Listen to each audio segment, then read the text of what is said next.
tayo magsimula, comment nyo nga po dyan, but rise, stand on your feet.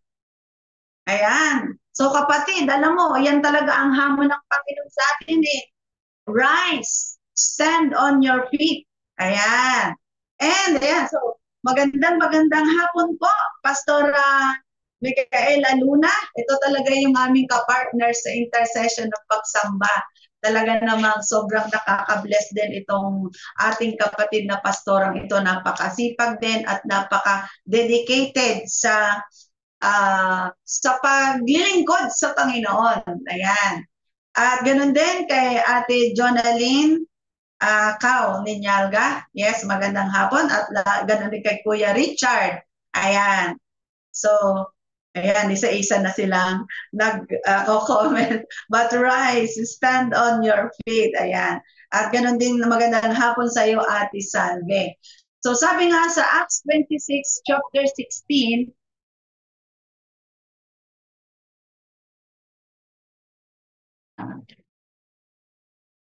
26. Chapter 16, yeah. But rise and stand upon my feet, for I have appeared unto thee for this purpose, to make thee a minister and a witness to both of these things which thou hast seen, and of those things in which I will appear unto thee. Ayan. So gusto ko pong basahin dito sa Tagalog.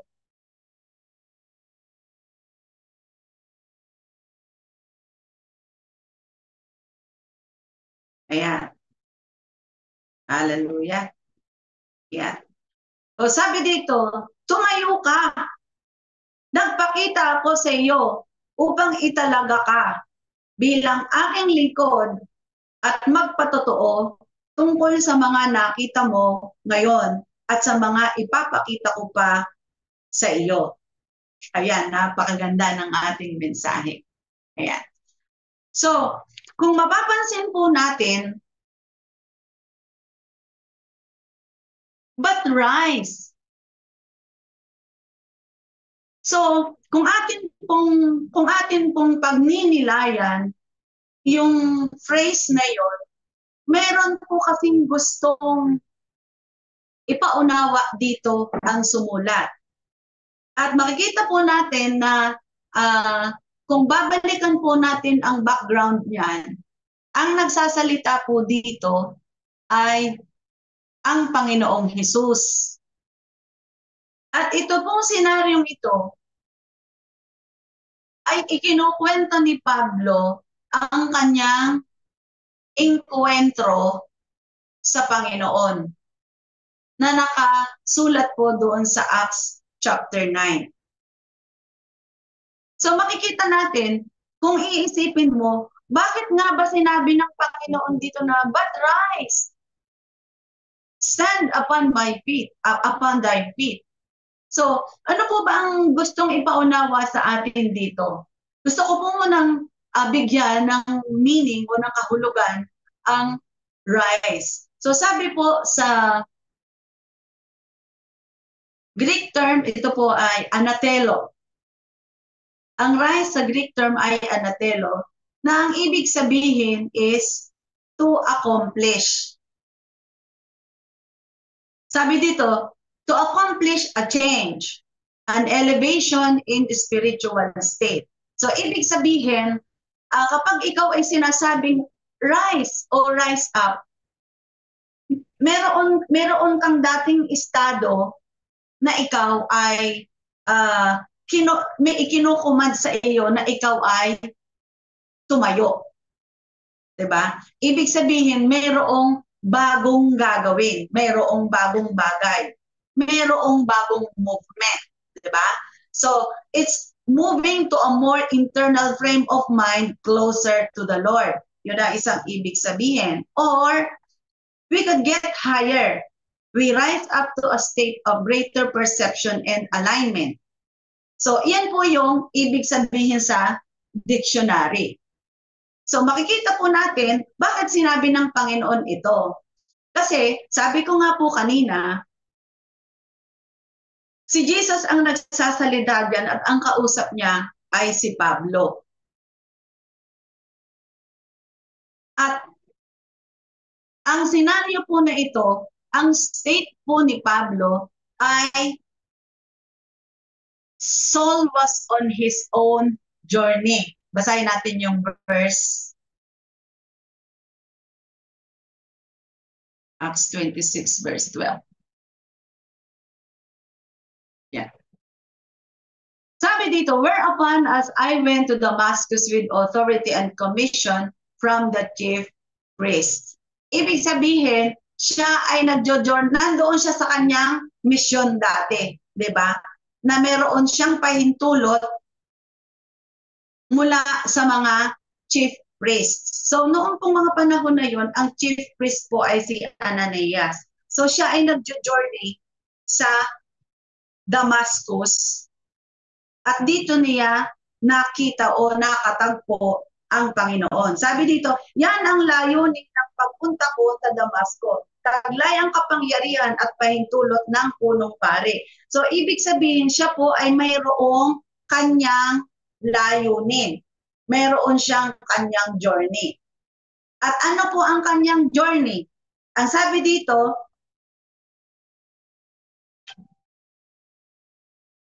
sabi ng Panginoon dito, Saul, verse 14, Saul, Saul, why are you persecuting me? Nang katanghaliang tapat habang kami naglalakbay, nakita ko si Haring Agripa ang nakasisilaw na liwanag mula sa langit. Ito'y maliwanag pa kaysa araw. Totoong nakakasilaw ang liwanag sa paligid naming magkakasama. Kaming lahat ay natumba sa lupa at narinig ko ang isang tinig na nagsasabi sa akin, Saulo, Saulo, bakit mo ako pinag-uusig? Sinasaktan mo ang iyong sarili sa ginagawa mong iyan. Para mong sinisipa ang matulis na bagay. So ang ibig sabihin po niya, si Pablo po ay nandoon sa state na siya ay pine-persecute niya ang mga lingkod ng Diyos nung time na yan. Kaya ang kalagayan ni Pablo ay nasa lumang buhay niya, kung ano ang kanyang ginagawa.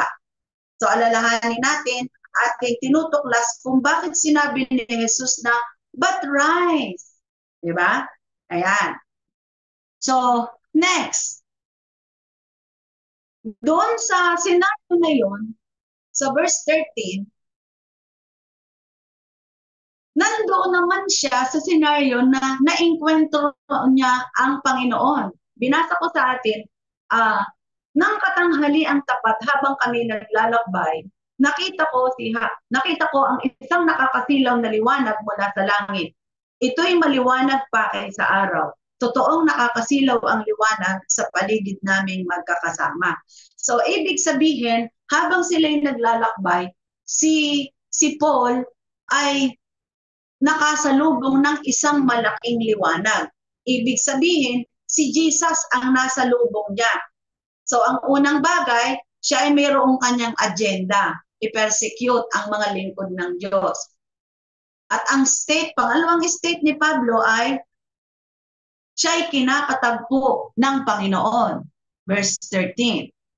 At yung verse 14, pine-persecute nga niya si Jesus. Pero yung verse 14 na verse 14b,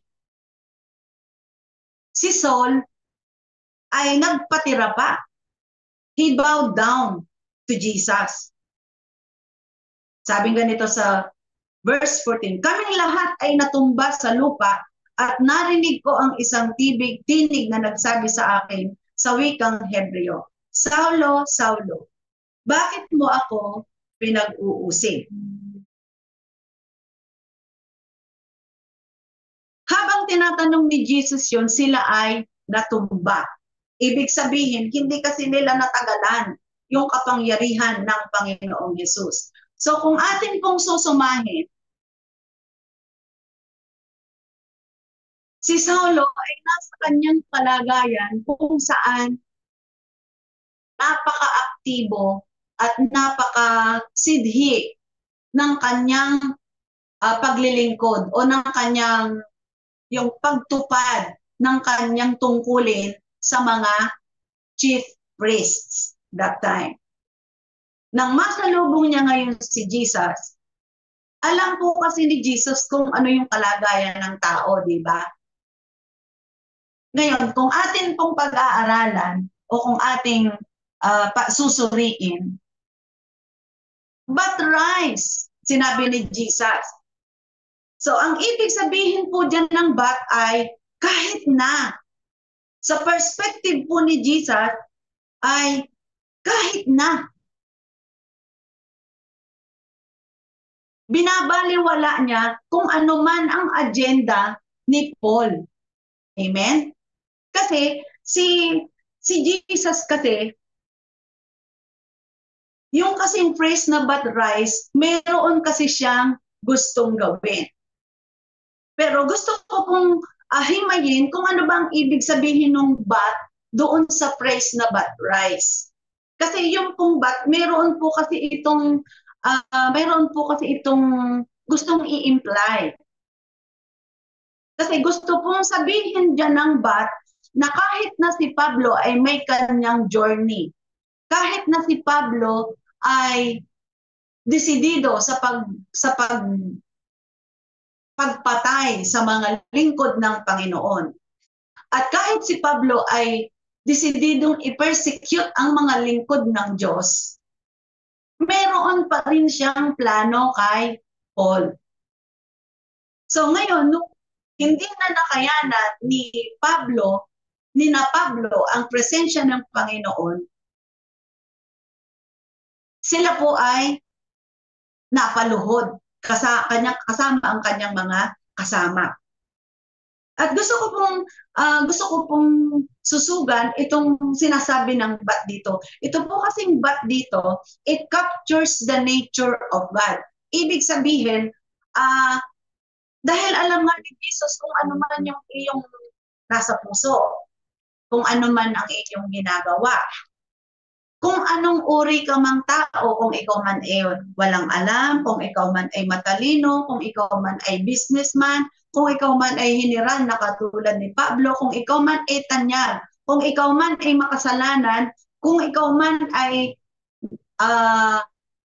nag-commit ng adultery, kung ikaw man ay gumagawa ng mga fornication, o sabihin pa natin na kung ikaw ay gumagawa ng kasalanan, alam niyo po ba na ang sinasabi, but rise, napaka-importante po yung but. Kasi ang but po diyan, ang ibig sabihin sa Tagalog ay kahit na ikaw ay ganyan. Sabihin mo nga sa iyong sarili diyan, kahit na ako ay ganito, gagamitin pa rin ako ng Panginoon. Kasi yan po yung ibig sabihin niyang but rise. So, kung atin pong hihimayin,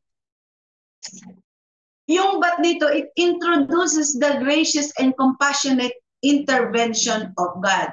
Ibig sabihin, doon sa scenario po na yun kay Pablo, ang Panginoon ay nag-i-intervene na sa pamamagitan ng liwanag na nakita ni na Pablo. Ibig sabihin, ito po ay hinaharangan na ng Panginoon ang kanyang sariling plano dahil mayroon pong ipagagawang bago ang Panginoon. Amen? So makikita natin talaga na kinakalimutan kasi ng Panginoon ang ating mga nagawa. Kinakalimutan ng Diyos yung mga kakapusan natin o yung ating kasalanan. At alam mo po ba, doon sa encounter ni Paul, doon po kasi, pagkatapos na nakita nila ang malaking liwanag, si Paul po ay nabulag. Anong ibig sabihin ng pagkabulag po dito? Ang pagkabulag po dito, ito po ay pagsasara ng mata ni Pablo sa lumang buhay niya o sa lumang mission order niya. At pagbubukas ng panibagong buhay o panibagong mission order na ang kanyang puno ay hindi na pari, kundi ang kanyang puno ay yung puno ng mga puno ng pari. Walang iba kundi ang Panginoong Jesus. Amen? So, Why does Jesus command us to rise? Bakit nga naman ikinuman ni Jesus, but rise? Diba? Sabing ganyan. So, ang sagot po ay, He wants us to be ministers and witnesses. So, makita natin doon sa verse 16, For I have appeared unto thee for this purpose, to make thee a minister and to make thee a witness, both of these things which thou hast seen, and of those things in thee which I will appear unto thee. Basahin nga natin sa Tagalog ito. Napakita ako sa iyo upang kitalaga ka bilang aking lingkod, bilang isang minister daw. At magpapatotoo bilang isang witness na magpapatotoo tungkol sa mga nakikita mo ngayon at sa mga ipapakita ko pa sa iyo. So, ibig sabihin, tayo ay kinukuman ng Panginoon to rise. But rise. Ngayon, tatanong mo sa sarili mo, paano po yun, pastor? Ako naman po ay hindi marunong magsalita. Ako nga po ay hindi nga nakagraduate. Ako po ay nahihiya. Wala naman po akong kakayanan. Pero alam mo po ba, ang sabi ni Jesus, but rise. Ang ibig kong sabihin kasi niyan, ang ganda talaga sa English but rise, huwag mong alalahanin yan. Minsan po kasi, kaya tayo ay hindi nakakapaglingkod ng maayos. Kasi ang iniisip po natin ay yung nandoon sa kabila ng ating kalagayan. Yung ating kahinaan, yung ating kawalan, yung ating kalagayan, yung ating problema, yung ating trabaho, yung ating pag-aaral, yung ating kasalanan o yung ating, alam niyo ba yung guilt? Yung guilt sa atin? Yung ating hindi pagpapatawad. Kasi ang gusto pong sabihin ng Panginoon, but rise. Kung ikaw ay makasalanan, kung ikaw ay minagawang mali, ang sabi ng Panginoon, luhod ka lang. Katulad ni Pablo, luhod ka lang. Rise! Ibig sabihin, kalimutan mo na yan kasi kinalimutan ko na yan. Ang gusto ko, tumayo ka. Kaya ano man yung nararanasan mo dyan, tumayo ka. Kung ikaw yung sinasabi ngayon, mag-comment ka ng ako yon. Kasi ang Panginoong Jesus, hindi niyan tinitingnan kung ano ang iyong kahinaan. Hindi niya tinitingnan kung ano yung ating itsura. Saan siya tumitingin? Hindi niya tinitingnan ng ating nagawa. Ang tinitingnan niya ay yung ating pagbaba sa Kanya at pagbabalik loob. Kasi katulad ni Pablo, isipin mo dun sa 3 araw na siya po ay nabulag, nagkaroon po kasi siya na realization, repentance, and restoration. Ibig sabihin, na-realize niya na bakit ko nga ba inuusig ang mga lingkod ng Panginoon? Kapag inuusig ko pala ang lingkod ng Panginoon, ang sabi ni Jesus, why are you persecuting me? Ako pa, si Jesus pala ang ating pine-persecute.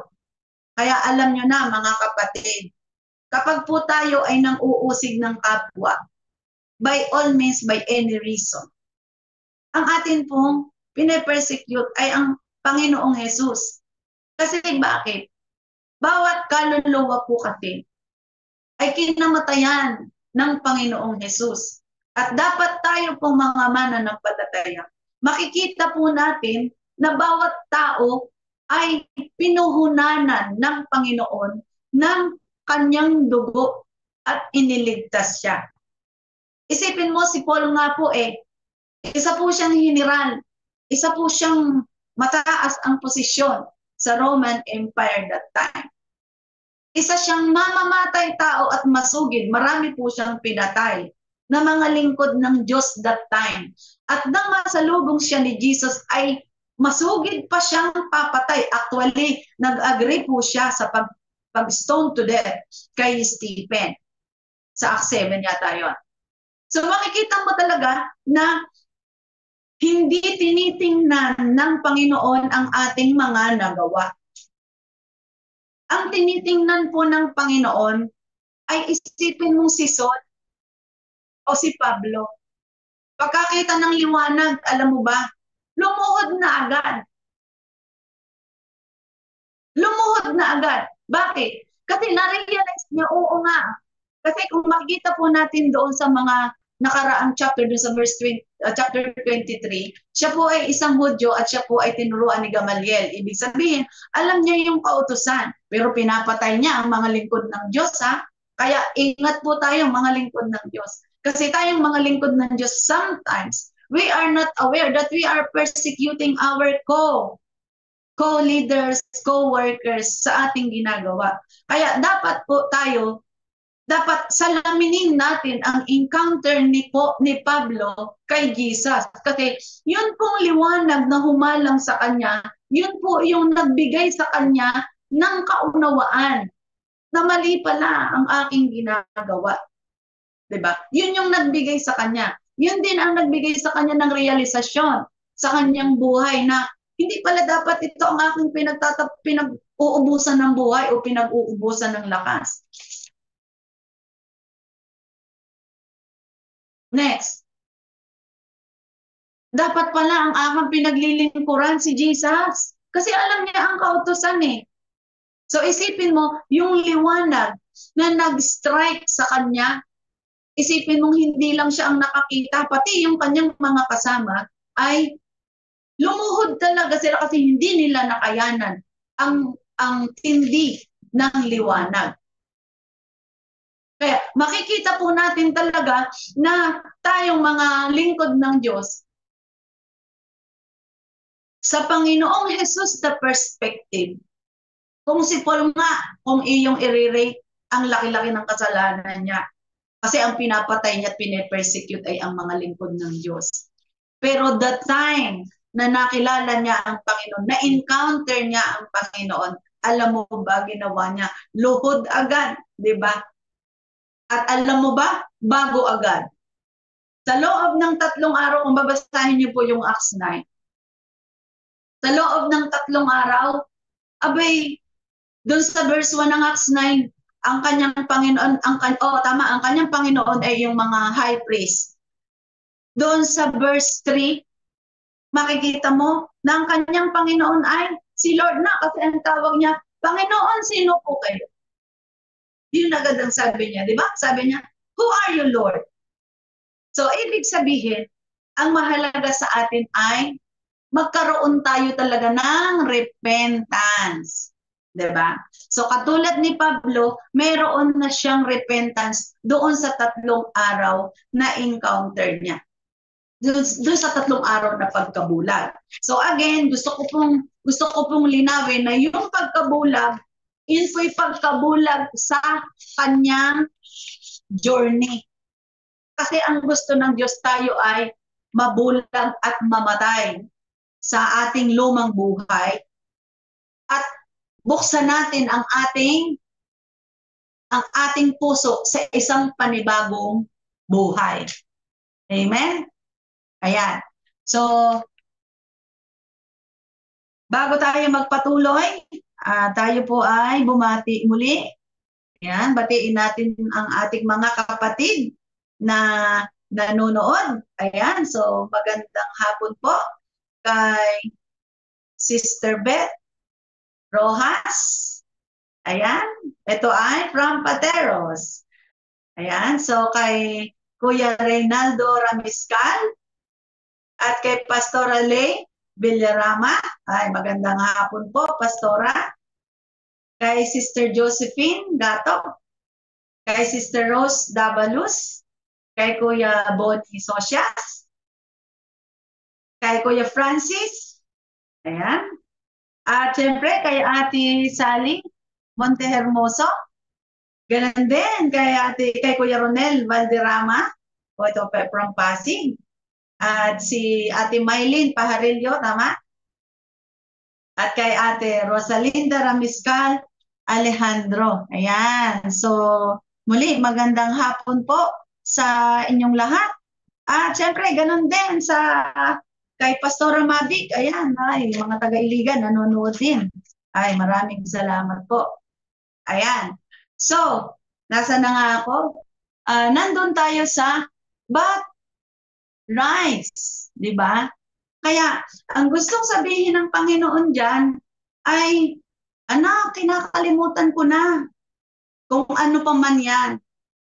Dahil ikaw ay nagsisisi at tinalikdan mo na yung ginawa mo na yan. But rise. Ibig sabihin, tumayo ka na. Kasi bakit? Niredeem ka na ng Panginoon. Iniligtas ka na ng Panginoon. At nag-i-intervene na siya sa iyong buhay. Ba't siya nag-i-intervene? Isaiah 43, may ipinagagawang bagong bagay ang Panginoon. Amen? Okay. So, bakit tayo, di ba sabi natin kanina, bakit tayo ikinukumand ng Diyos to rise? So, sabi ko nga, dalawang bagay. To be ministers and to be witnesses. So, gusto ko pong i-define sa atin ang dalawang term na ito. So, ano bang ibig sabihin ng witness? So, ang Greek term po sa witness ay martyreo. Ayan.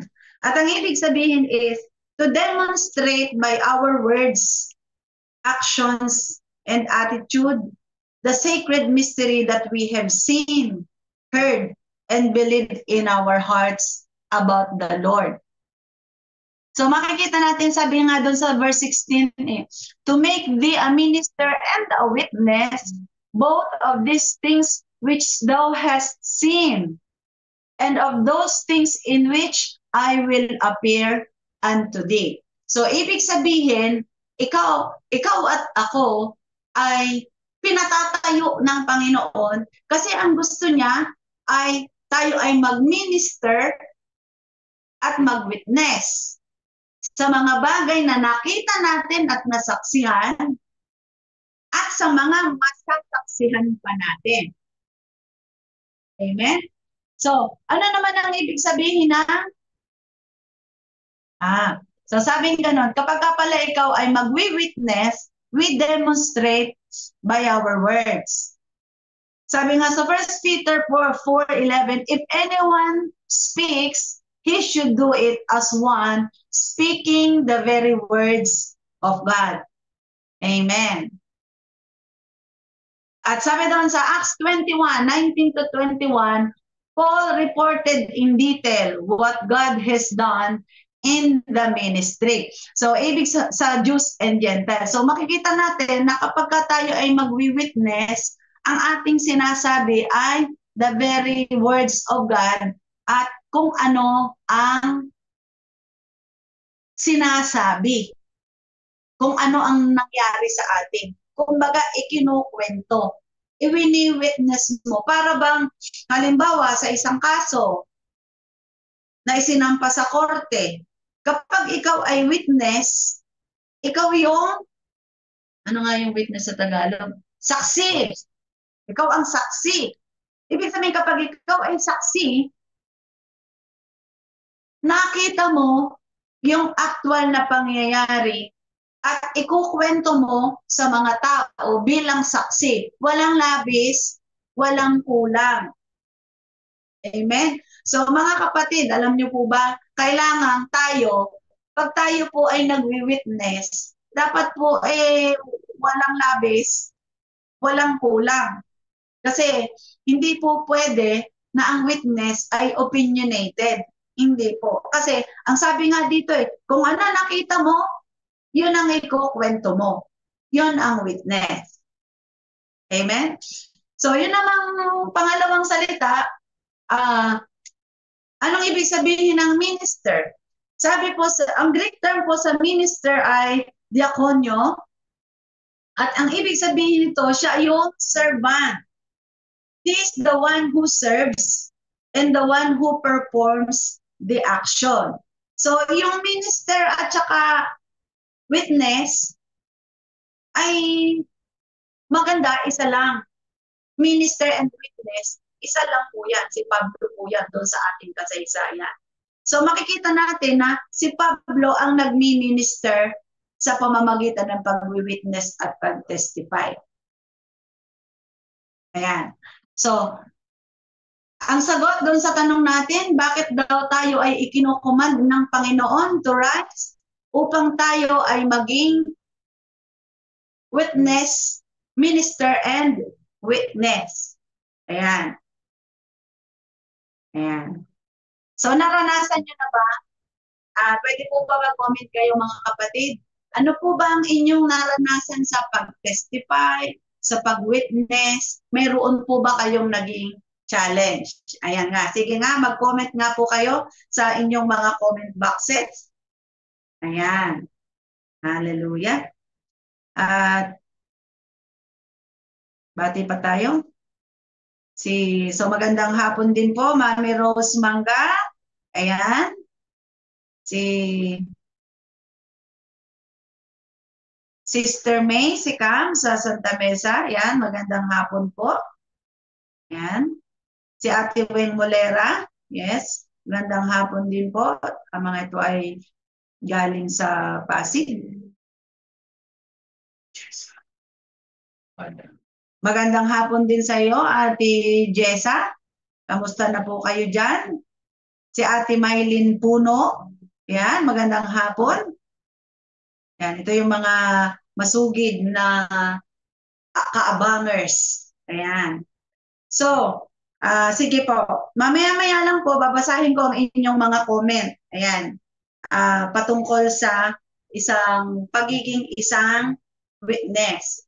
So, ngayon, sinagot natin kanina ang tanong, bakit tayo ay ikinukumand ng Diyos to rise. Kasi bilang isang minister po, mayroong gustong ipagawa ang Panginoon. And meron po kasi siyang change na gustong gawin. Meron po siyang vision. Diba? So makikita natin na kapag ka ang Diyos ay may tinawag na tao, meron po siyang importanteng ipagagawa. Kaya napakahalaga na tayo po ay makikinig talaga sa boses ng Panginoon para marinig natin kung ano ang command. Amen? So ang command sa atin, but rise. Diba? Bakit daw tayo magra-rise? Kasi ang gustong gawin ng Panginoon, basahin natin sa Tagalog. Mas maganda kasi yan sa Tagalog eh.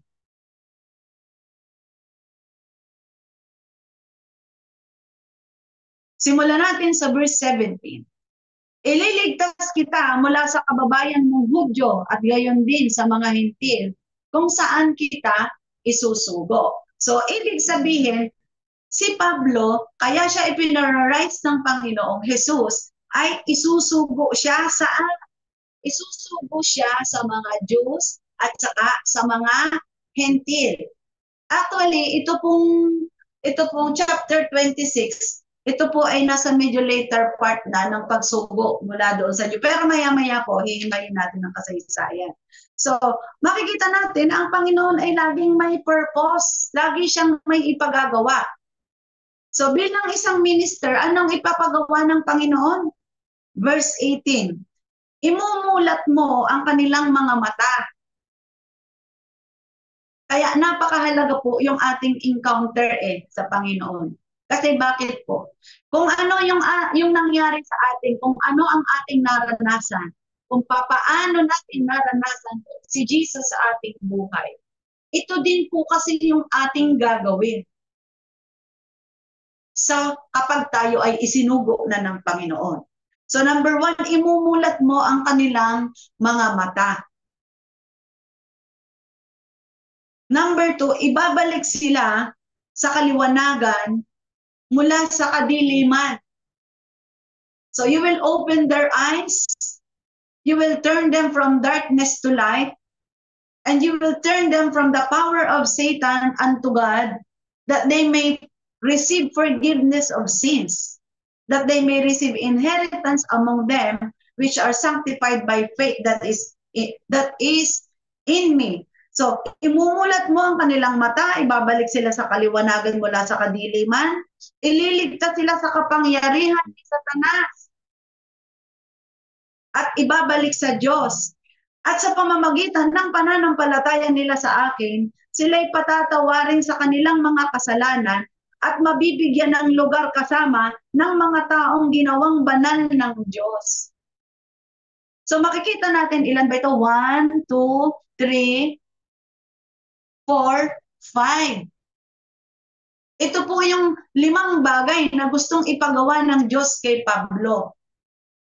At makikita po natin na bilang minister, alam niyo po ba na degree by degree ang gusto ng Diyos na i-minister natin? Kasi di ba yung identify natin kanina ang minister? Ang minister, ikaw yung maglilingkod. Ikaw yung magmumulat sa pamamagitan ng liwanag ng Espiritu Santo na natanggap mo kay Jesus.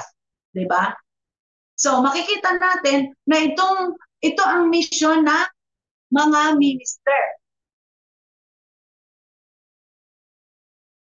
Ngayon, how do we rise and stand? How do we rise and stand on our feet? Ayan. So bago tayo magpatuloy, magbasa muna tayo.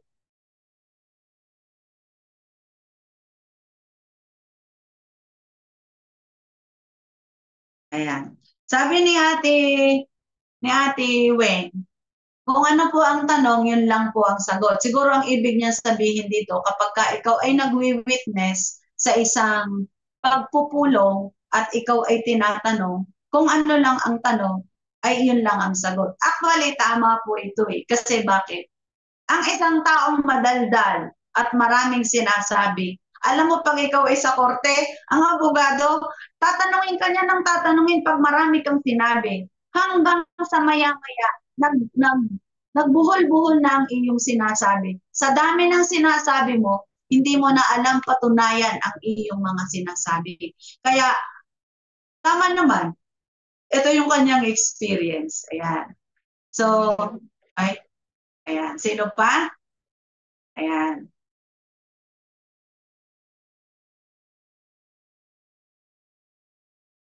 Ayan. O, sino pa? Try natin. Ayan.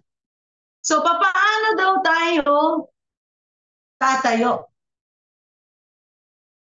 Okay. So, buksan natin ang ating Bible sa Acts 22, verse 10 to 16.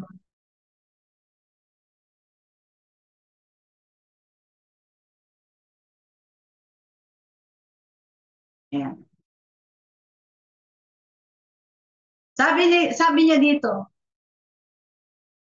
ang tanong natin ay, paano tayo tatayo? Number 1.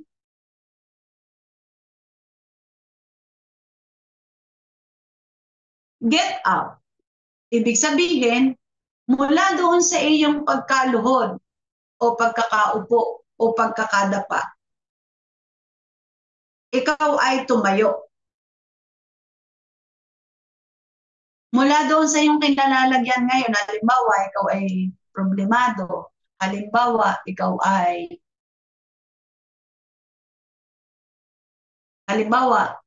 ay may ginawang hindi tama. Halimbawa, ikaw ay nagkasala. Tumayo ka. Huwag kang masyadong magpa-apekto sa sitwasyon mo. Kasi bakit? Ang Diyos nga ay nag-aantay, ikinukuman ka nga na, huwag mo nang alalahanin yan. Huwag ka nang mag-guilty. Kalimutan mo na yan. Kinalimutan ko na yan. Ang Diyos nakalimutan, ikaw hindi mo nakakalimutan ang nangyari sa iyo. kumbaga, ang puso mo ay naandoon pa sa loob. May mga nakatanim pa na pangit na bagay doon sa iyong kalooban. Alam mo ba, may nakausap akong isang kapatid nung isang araw. Sabi ko, kapatid, bakit hindi ka makapaglingkod talaga ng 100% ba? Alam mo, sabi niya, kasi po, alam mo, inaalala ko po kasi yung mga dati kong nakasama ko na sa puso ko ay hindi ko makalimutan. Pero ang sabi niya, nakapagpatawad na. Alam niyo po mga kapatid, ang ang isang tao kaya hindi makatayo kasi mabigat ang dala. Kung sa literal na pag-uusap, mabigat ang dala. Halimbawa, ikaw ay nasa baba, nakaupo ka. Kung bakit hindi ka makatayo, maaaring mabigat ang loob mo o maaaring mabigat ang karga mo sa balikat.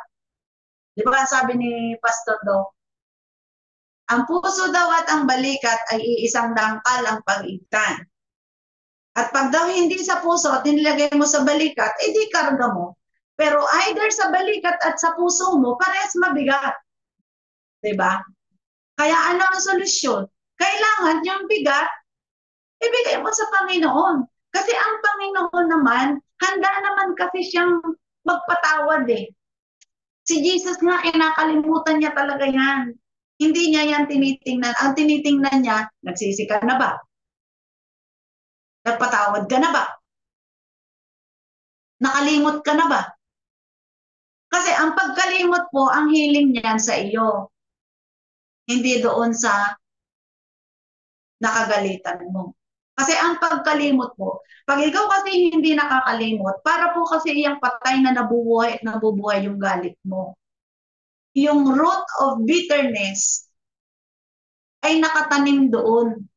Ang sinasabi mo lamang ay nakapagpatawad ka na. Pero ang totoo, meron pang ugat na nakasabit doon sa puso mo. Kaya, pag merong, parang sugad na kapag nasagi, maya-maya dudugo, maaalala mo. Kasi nga, yung ugat hindi nabubunot. Para bang halaman, pag ang halaman pinunot mo, naiwan ng ugat, hindi po tunay na bunot yun, sisibol ulit yun kasi may ugat pa. Hindi pa naaalis ng tuluyan. So, ganon din sa atin. Paano tayo makakatayo? Kailangan iwanan natin yung ating bigat. Ibigay natin sa Panginoon ang ating bigat. Katulad ni Pablo. Ang ginawa po ni Pablo, alam mo, dun sa 3 araw na pagkabulag, kinalimutan niya kaya na siya general. Diba? Kinalimutan niya ang kanyang posisyon. Kinalimutan niya yung siya mataas ang kalagayan. Diba? At ang ginawa niya, hinarap niya ang Panginoon, lumuhod siya sa Panginoon at tinanggap ang misyon. Kasi ang Panginoon, mayroong assurance na, but rise, di ba? Sabi niya ganyan, but rise. Kahit ganyan ka, tumayo ka, di ba? Yun yung, kahit nagaano kalaki ang kasalanan mo, tumayo ka. Gagamitin kita. Yun yung gustong sabihin ng Panginoon. Di ba? Kaya, tayo, wag nating bitbitin. Iwan natin yung mga baggage na nakakapagpabigat sa ating puso. Halimbawa, sa ating paglilingkod.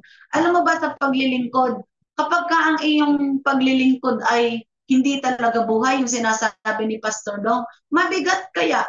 Kasi alam mo ba kapag ka ikaw ay naglilingkod na halimbawa, ipini-please mo yung kapwa mo o kaya gusto mo bang, alam mo yung gusto mo bang ma-please ang isang tao? Alam mo, yun yung mabigat. Kasi mayroong kasing kapalit. Pag tayo ay pleaser, sabi dun sa Hebrews 11:6 ba yun, na ang talagang nakaka-please lamang sa Panginoon ay pananampalataya. Pero pag ipi-please mo ang tao, wala, ayaw ni Lord yan. Mabigat yan. Hindi ka makakatayo. O kaya makatayo ka man, mayroong kang bitbit. Pero ang gusto ng Panginoon, para ikaw ay maging minister at maging witness, kailangan yung lahat ng iyong luma, iiwanan mo na. Forget the old. The old is gone. The new has come. Dapat ganoon na. Kaya, ang sabi diyan, tumayo ka. Di ba? Sabi ganyan. Sabi verse 10, ano po ang gagawin ko, Panginoon? Tanong ko. At tumugon ng Panginoon, tumayo ka. Ayan, di ba? So, yan yung number 1. Tumayo ka. At pumunta sa Damasco. Sabing ganyan. Sasabihin sa iyo roon ang lahat ng itinakda na dapat mong gawin. So, pag ikaw ay tumindig, saka ka pa lamang pupunta sa iyong misyon. At saka ka pa lamang, saka mo palang malalaman kung anong iyong gagawin. Parang kami ba, nung kami ay galing sa Macau, yun yung unang-unang pinagawa sa amin. Sabi ni Pastor Dong, punta kayo sa atin sa Pilipinas. Ano mong gagawin? Eh pag tumungtong ka na sa Pilipinas, ay doon ipapahayag ng Diyos sa iyo. Eh pag ikaw ay pagbago sa iyong pandinig, ang ganitong mga pangungusap, eh paano mo maiintindihan yon? Pero alam mo, kung ikaw naman ay mayroong pusong, yung alam mo ba yung solve ka talaga sa Panginoon, pagka mayroong kang pusong ng pagsunod, alam mo ba, susunod ka agad. Susunod ka agad. Diba? Pupunta ka agad. Yun yung number 2 eh. Go quickly. Go quickly, sabi sa Acts 22:18. Basahin natin. So, tumayo ka at pumunta ka ng mabilis. Ibig sabihin, mabilis tayong mag-obey. Lagi ko pong naaalala ang sarili ko dito pagka ang pinag-usapan ay yung mabilis na pagsunod, yung mabilis na pag-yes. Kasi bago nga ako pumunta dito, ay hindi agad ako mabilis na naka-yes. Sabi dito sa Acts 22:18, nakita ko ang Panginoon na nagsasalita sa akin, madali ka! Lisanin mo agad ang Jerusalem. Makita mo yung pangungusap ng Panginoon. Ano ba kinalalagyan mo ngayon?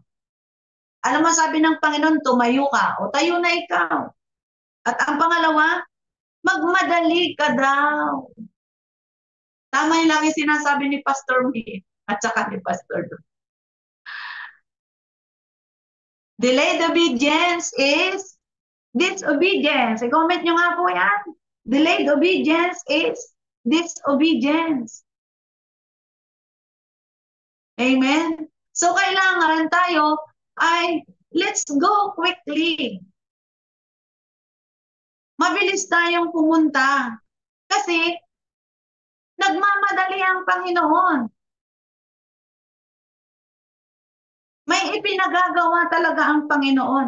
At ang ipinagagawa ng Panginoon, hindi po ito tungkol sa iyo o sa akin. Ito po ay tungkol sa kanyang misyon. Yung binasa natin kanina, you will open their eyes. Bubuksan mo ang kanilang mga mata. Yun ang i-deliver sila sa kamay ng kaaway. Diba? Magkakaroon sila ng kapatawaran sa mga kasalanan. At sila ay magkakaroon ng buhay. Magkakaroon sila ng lugar sa kabilang buhay. Kaya ang Panginoon ay nagmamadali. Alam niyo po ba, ako sobra akong nagsisi dito eh. Kasi isipin mo, yung go quickly, alam mo ba, ako nag-get up ako. Pero yung go quickly, hindi ako katulad ni Pablo. Kasi si Pablo, go quick. Sabi yung ganyan ni Jesus. Alam mo, si Jesus po talaga ang nagsasalita dito. Go quick. Ako naman, alam mo ba ang ginagawa ko? Nag-rationalize pa ako ng katakot-takot. Bakit ganito? Bakit ganon? Paano are? Paano yun? Paano kami? Paano yun? Ano kabubuhay namin? Ano ang ano? Lahat? Ano? Bakit ganoon? Bakit ganito? Grabe naman sila. Grabe naman. Ang dami kong ganoon. Alam niyo mga kapatid, ito talaga yung natutunan ko sa nangyari sa akin. Pag may sinabi ang mga lingkod ng Diyos, go quickly, obey right away. Go quickly. Katulad ni Pablo, 'di ba? Katulad ni Pablo talaga. Leave Jerusalem immediately. So ano yung sinasabi diyan? Kung ikaw ay meron dapat iwan, Iwanan mo na, kalimutan mo na. Leave Jerusalem immediately. Ano ba yung Jerusalem na pinaiiwan sa iyo? Ikaw nakakaalam yan. Ang Jerusalem na sinasabi dyan, yung mga bagay na nakakahadlang sa iyo para maging kagamit-gamit ka sa purpose ng Panginoon, hindi sa purpose mo. Kasi ang pagkakagamit sa atin ng Panginoon, sa purpose niya, may gustong abutin ang Panginoon na mga tao. Na kapag hindi ka nagmadali, baka ma-miss natin. Baka ma-miss.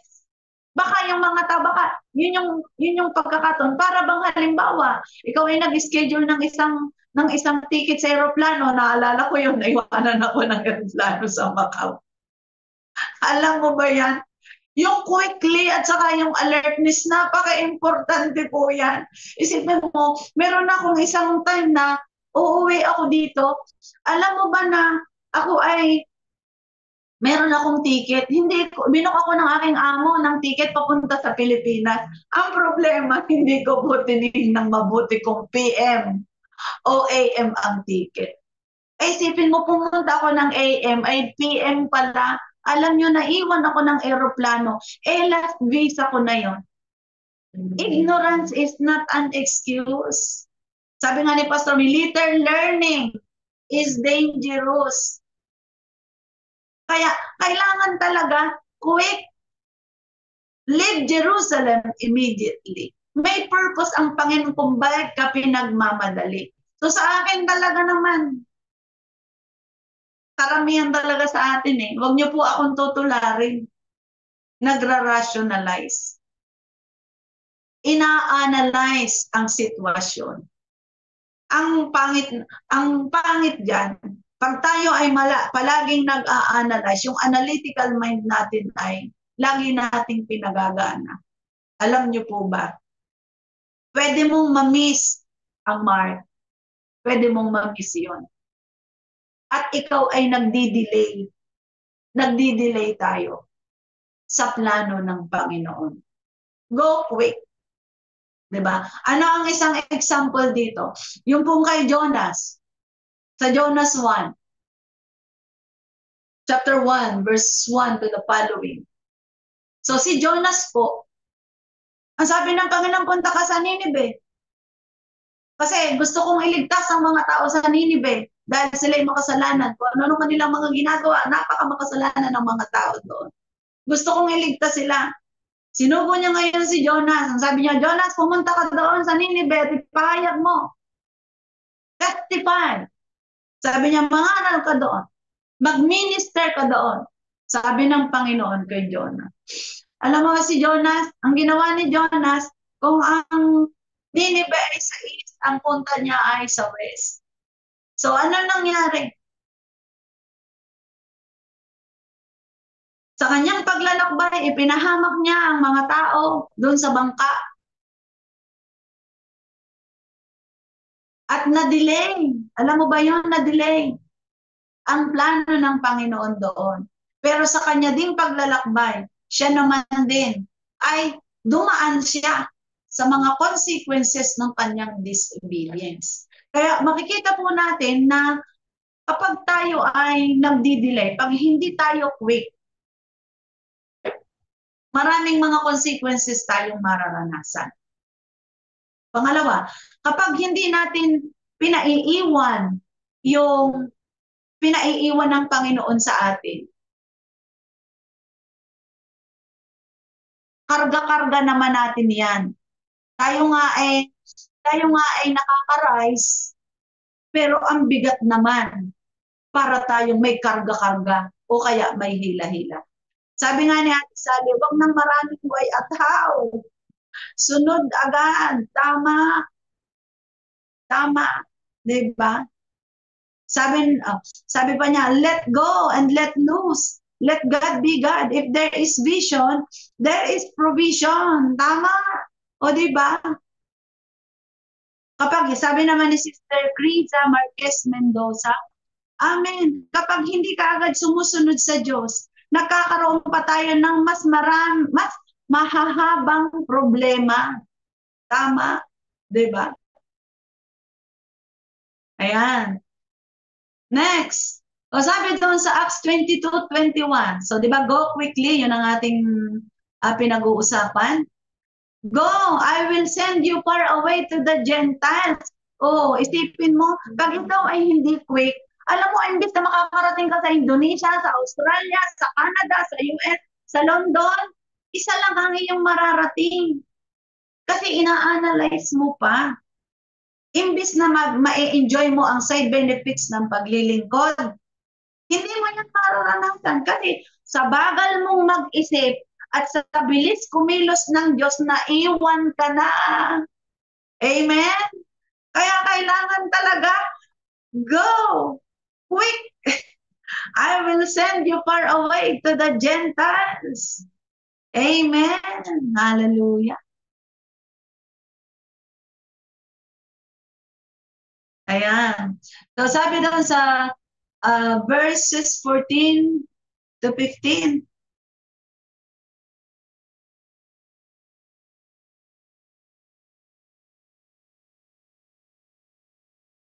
ito pa yung isang bagay kung bakit kailangan mong magmadali. Sabi, pinili ka ng Diyos. Basahin natin sa simula. At sinabi niya sa akin, si Jesus ito pinili ka ng Diyos ng ating mga ninuno upang malaman mo ang kanyang kalooban. Ito pala yung mga Hudyo. Makita ang kanyang matuwid na lingkod at marinig ang kanyang tinig. Alam niyo ba yon? Na kapag tayo ay nagtumayo, alam niyo ba na isang dahilan ikaw ay pinili at ang privilege ay makita mo ang matuwid na lingkod at marinig ang kanyang tinig. Alam mo, totoo po ito. Isipin mo, di ba si Pablo, privileged siya na talagang personal na ma-encounter niya si Jesus.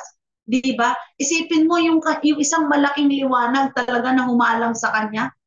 Ay, pambihira, alam mo yon, yung liwanag na nagbulag sa kanya. Kasi genuine encounter po ang nangyari kay Pablo.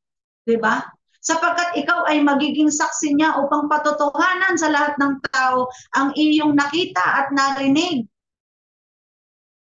At ngayon, ano pang hinihintay mo? Tumayo ka na. Magpabautismo ka na at tumawag ka sa kanyang pangalan upang mapatawad ka sa iyong mga kasalanan. Alam mo, meron kong nanunood dito na nakausap ko siya noong May 7 na ako'y mag-RLT dito din sa DLS. At alam niyo po ba, pinalo up ko siya na kumbaga, pinalo up ko siya kasi ang topic namin doon ay God confirm.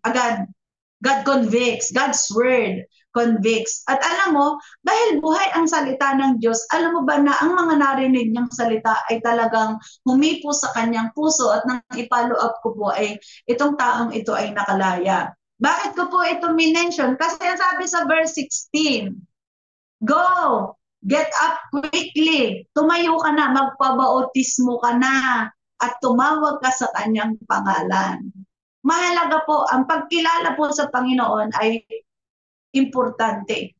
Pero ang magpabautismo po ay pangalawang importante. Kasi ang makilala mo at ikaw ay, kumbaga, matanggap mo na ikaw ay pinatawad sa kasalanan, isang bagay. Pero ang ipahayag na ang Panginoong Jesus ang Diyos mo at siya na ang susundin mo.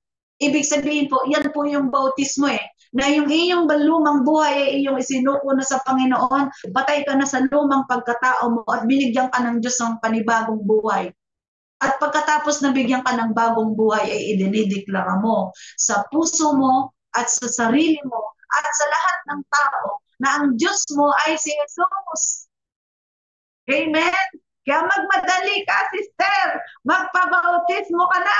Hallelujah. Purihin ng Panginoon. Alam mo kung sino ka. Hallelujah. Ayan. So talagang nakakagana pala dito, Ayan. So magbasa nga tayo ulit. Ayan. Sabi ni Kuya Rizal, in the life or example of Jonah, it shows that we cannot outrun the will of God. Siyempre, hindi po talaga. Kasi si Jonas at saka si Pablo, magkaiba ng encounter, di ba? Kasi voice yung kay Jonah may ipinagagawa, kay Pablo may ipinagagawa. Pero anumang uri ng pagtawag ng Panginoon sa atin, alam niyo po ba, hindi siya pwedeng takasan. Sabi nga sa 1 Psalms 139, saan ka ba pwedeng magtago? Sa ilalim, sa ibabaw? Sa ilaliman? Saan ka tatago? Wala kang tataguan. Anong pwede mong itago? Wala. Iisipin mo palang alam niya. Kaya hindi mo talaga pwedeng pagtaguan. Hindi mo pwedeng takbuhan. Ang Panginoon, ang akin pong asawa, ilang beses tumakbo, 3. Iniluwa din naman siya sa paglilingkod. Alam mo bang siya ay naglingkod sa Panginoon? Nag-backslide? Tumakbo sa panawagan? Pero alam mo ba, ang Panginoon talaga, Jonas, pag ikaw ay Jonas, iluluwa ka ng isda, pero kakainin ka muna ng isda. At mananatili ka muna ng 3 araw sa loob ng isda. Yun ang mga bahagi ng pagtuturo kapag ka ikaw ay tinakbuhan mo ang panawagan ng Panginoon. Kaya ano yung hamon sa atin ngayon? Go and get up quickly. Do not outrun. Amen? Ayan, hallelujah. Ano ba? Ayan. So, yan ang number 1. Ano naman ang number 2? Kailangan testify. Yan. Ako, ito na yung ano eh. Ito na yung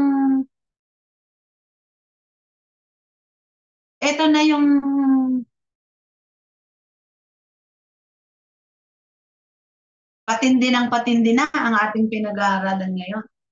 So, testify. No, so pag-testify, alam mo yung pag-testify, di ba, ikaw ay testigo, sabi ko nga kanina, you are a witness. Kapag ikaw ay nag-testify, ito po yung sinasabi sa atin na tayo ay nagpapatotoo, di ba? So sa pagpapatotoo, alam niyo po ba, kailangan po sa pagpapatotoo ang boldness. Be bold. Tingnan natin ang Acts 23.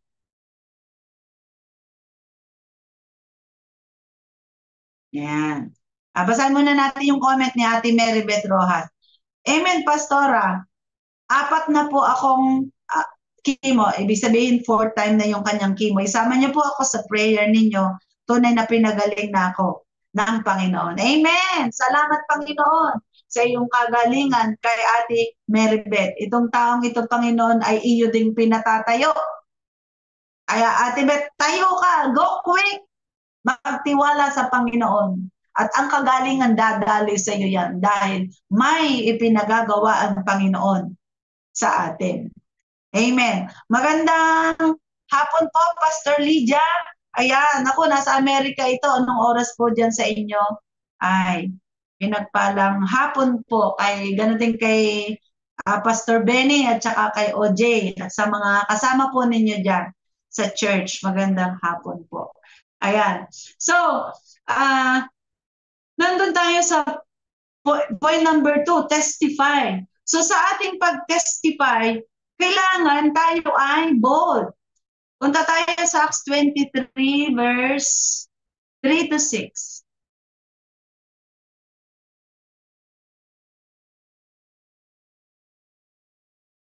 Ay. Acts 23 verse 3 to 6.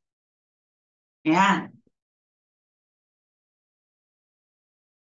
Sinabi ni Pablo, hahampasin ka ng Diyos, ikaw na teka lang. Basahin natin yung verse 1 and 2. Tumingin si Pablo sa kanila at sinabi, mga kapatid, namumuhay akong malinis ang budhi sa harap ng Diyos hanggang sa araw na ito. Pagkarinig nito, iniutos ng punong pari na si Ananias. Ang punong pari si Ananias sa mga taong nakatayo sa tabi ni Pablo, nasampalin ito sa bibig. Sinabi ni Pablo, hahampasin ka ng Diyos, ikaw na mapagkunwari, nakaluklok ka riyan upang hatulan ako ayon sa kautusan. Ngunit labag sa kautusan, ang ipasampal mo ako. Ano bang ibig sabihin nito?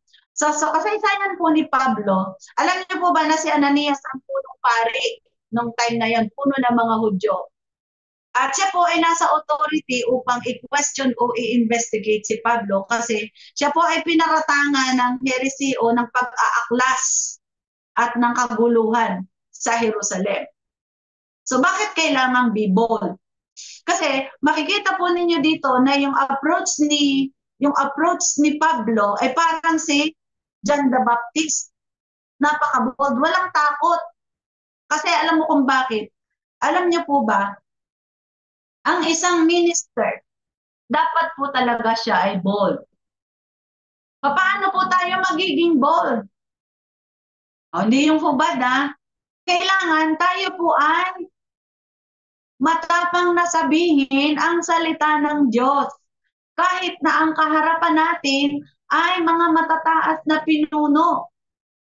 Kasi alam niyo po ba, kapag ang salita ng Diyos ay ating pinanghahawakan, at mangungusap tayo sa pamamagitan ng salita ng Diyos. Alam niyo po ba, ang sabi ng salita ng Diyos, makapangyarihan kasi yan eh. Ano ang nangyari dito?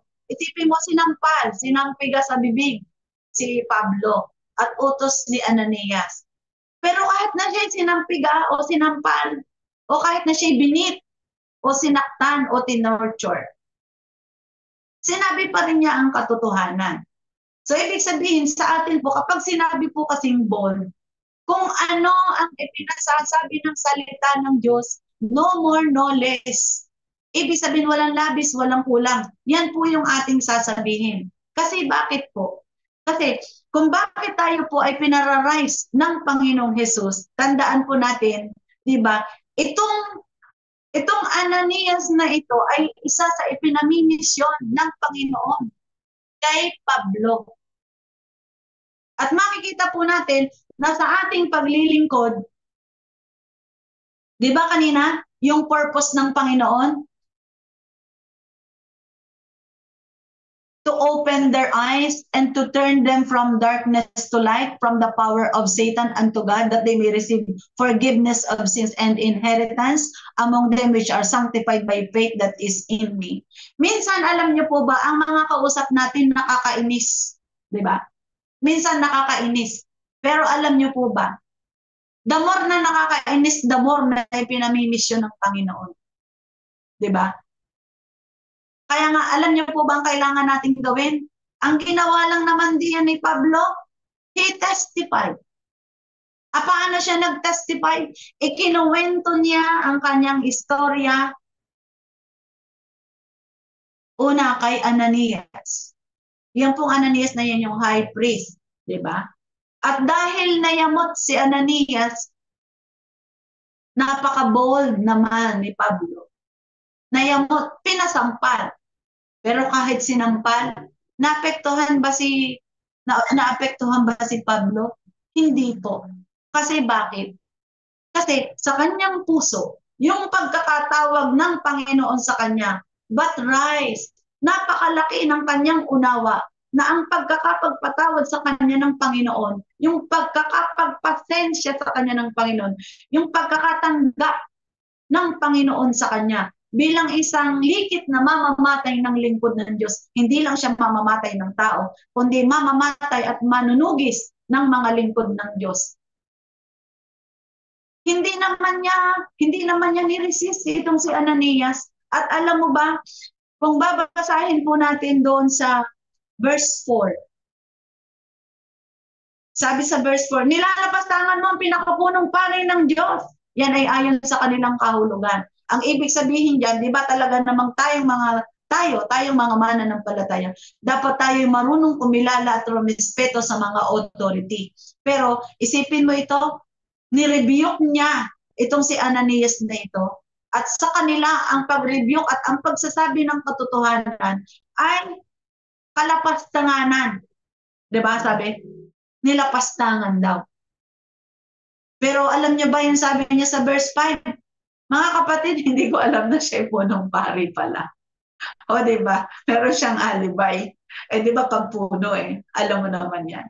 Pero ang point dito ay mag-focus ka talaga, maging bold ka, maging matapang ka, panghawakan mo yung panawagan ng Diyos o yung ipinagagawa ng Diyos sa iyo. Kung ano man ang iyong abutin doon sa ipinagagawa sa iyo alang-alang sa Panginoon, face it. Face the risk. Be bold, 'di ba? At kapag ka po tayo ay bold, kailangan po meron tayong karunungan. Siyempre, dapat po tayo ay discerning. Siyempre, kasi yun po hindi tayo basta taklesa, ha? Na basta lang natin masabi. Basta masabi kasi be bold. Kailangan po ang boldness ay mayroong discernment. Mayroong discerning spirit kasi nakikinig ka. Kasi dito po sa senaryo na ito, makikita po natin, kung babasahin po natin, re-reviewin natin, ang tenga po ni Pablo ay sobrang nakatuto sa sinasabi ng Panginoon. Na sa bawat kilos niya, laging may sinasabi si Jesus. Diba? But rise, stand upon my feet. Go quickly. Puro si Jesus po yung nagsasalita niyan. Ibig sabihin, meron pa po doon sa verse 23 na lumuhod siya at narinig niya ang tinig ng Panginoon, nakita niya yung vision. So, makikita mo na ang kanyang pagiging bold, hindi lang siya bold sa kanyang sarili. Bold siya dun sa pinagagawa ng Panginoon. Dahil ang kailangan kasi talaga, nakatutok siya doon sa sinasabi ng Panginoon na ikaw ay gagamitin para buksan ang kanilang mga mata. At ang kanilang madidilim na isip ay magliwanag. Yan. Kaya, be bold. Next.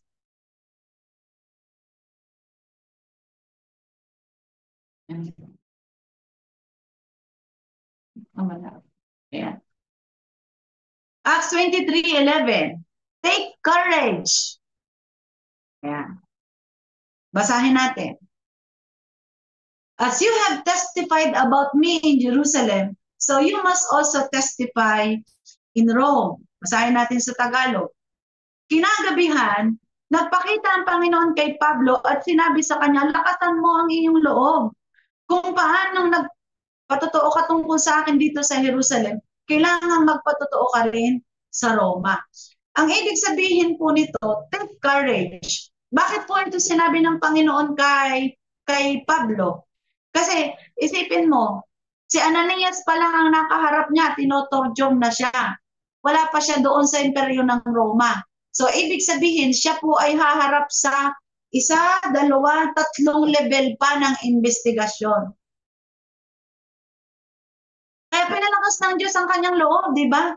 Ang sabi dito, take courage. Meron ka pang misyon. Hindi lamang Jerusalem ang misyon mo. Meron ka pang misyon sa Roma. Kaya ikaw kapatid na nanonood, ang sinasabi ng Panginoon sa iyo, take courage, lakasan mo ang loob mo. Kasi yung nangyayari sa iyo, hindi lang yan. Pagkatapos niyan, mayroon pa uli. Kaya dapat pagtagumpayan mo yan. Amen? So yung pinagagawa sa atin ng Panginoon, lakasan natin ang loob. Next.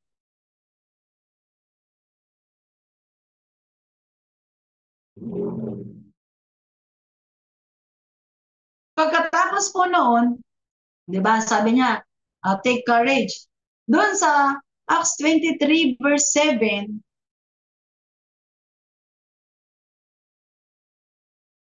nagkaroon, di ba, nag-testify na nga si Pablo, ibig sabihin, nagkwento na siya dito kay Ananias. Nagkaroon ng great dispute sa pagitan ng mga Pariseo at Saduceo. Nagkaroon din ng malakas na sigawan sa verse 9. At doon sa chapter 24, verses 5 and 6, 24, verse 5 and 6. Siya ay inakusahan na siya ay nanggugulo. Ano sabi dito? Natuklasan namin ang taong ito ay nanggugulo. Ginugulo niya ang mga Hudyo saan man siya magpunta at siya isang pasimuno ng sekta ng mga Nazareno. Pati ang templo namin ay tinangka niyang lapastanganin, kaya hinuli namin siya. Hahatulan sana namin siya ayon sa aming kautusan. Ngunit dumating si Lysias na pinuno ng mga sundalo at marahas siyang inagaw sa amin. So makikita natin na sa ating pag-testify, alam niyo po, talagang ang mga tao sa ating paligid ay hindi lahat naman conforme talaga sa ating sinasabi. Halimbawa, ikaw sa iyong asawa, sabi ko nga kaninang umaga, maaaring ang iyong asawa, ipinipreach mo, maaaring ang iyong anak, ang iyong manugang, ang iyong kapatid, ang iyong kapitbahay. Ipinipreach mo, hindi naman naniniwala. Minsan, pinipersecute ka ng iyong mga mahal sa buhay. Minsan naman, hindi ka pinipersecute, pinagsasalitaan ka lang. Minsan naman, sinasaktan ka. At minsan naman, severe ang ginagawa sa iyo. Kaya nga sinabi ng Panginoon, take courage kasi yung mga yan ay alam ng Panginoon na mangyayari sa atin. Kasi nga, ang pag-testify natin about Jesus, hindi nagugustuhan ng mga tao sa daigdig. Di ba sabi doon sa John 16, ang mga taong hindi nakikinig sa akin ay laban sa akin at sila, they are of this world. Di ba? Kaya nga, ang panalangin ni Lord doon sa John 16 ay ipinananalangin ko ang mga taong ibinigay mo sa akin. Ibig sabihin nun, ang mga taong ibinigay mo sa akin, ito ay yung mga tayo. Tayo yung nakikinig sa Kanya. Ngayon, yung mga taong pinagsasabihan natin at inaakay natin, hindi pa yun sa Panginoon. Inaakay pa lang natin. Kumbaga, minimission pa lang natin. At i-expect natin na hindi talaga sila lahat aayon sa ating sinasabi. Kasi bakit? Ang kailangan kasi yung kanilang isip na madilim ay mabago muna bago sila maging sa Panginoon. Kaya nga, take courage.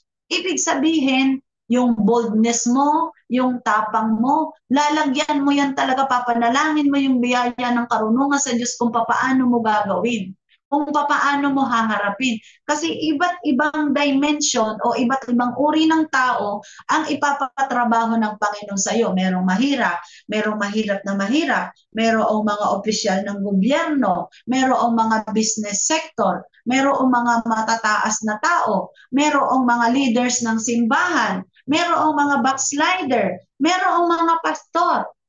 Iba't ibang uri ng mga tao ang ating pagtetestifayan. Kaya tayo, kailangan talaga yung lakas mula sa Panginoon, yun talaga ang magpalakas sa atin. Kaya lagi nating tatandaan, take courage, sabi ni Jesus yan. Take courage. Amen?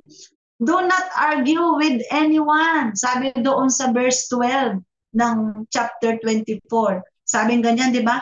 Minsan man ay hindi nila ako nakitang nakipagtalo kanino man sa loob ng templo o gumagawa ng gulo sa sinagoga o alinmang lugar sa lungsod. So makita mo na kahit na siya ay pinaratangan ng pangit, kahit na nagkaroon ng great dispute, kahit na nagkaroon ng great uproar, kahit paanong persecute sa kanya, he did not argue with anyone.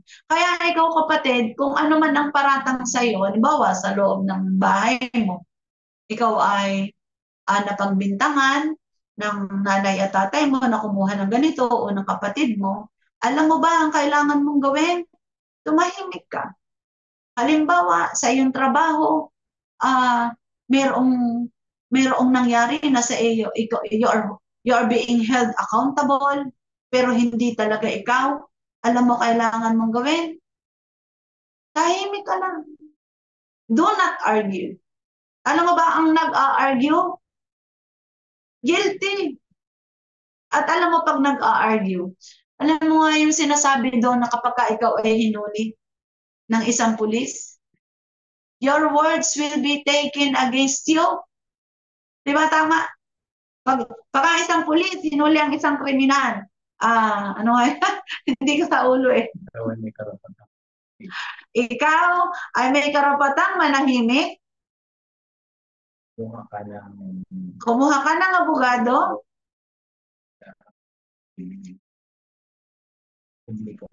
You have the right to remain silent and your words will be taken against you. Tama, di ba? Yun yung sinasabi. Mayroon kang karapatang manahimik at kung ikaw magsasalita, your words might be taken against you.